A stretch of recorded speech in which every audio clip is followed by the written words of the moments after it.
Baby, my baby. So, tuwing gabi, dito kami sa may sugat ka. Tuwing gabi nag-stay kami dito sa terrace para maglaro sila ni Shaq and Mia. So, bakit ba namin 'to ginagawa sa kanila every night?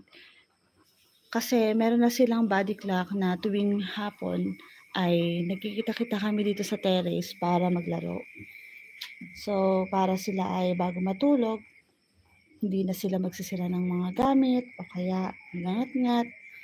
So, para din hindi na sila mag-poop sa loob ng bahay. So, kailangan namin 'tong gawin every night para ma-release nila yung kanilang energy before bedtime. And mga ilang oras, mga 2 hours to 3 hours, pumapasok na din kami para sila naman ay matulog. Then morning na ulit sila gigising. So, para meron silang mahimbing na pagtulog. 'Di ba siya? Gusto mo mag-play? Ayan, so ganyan lang ang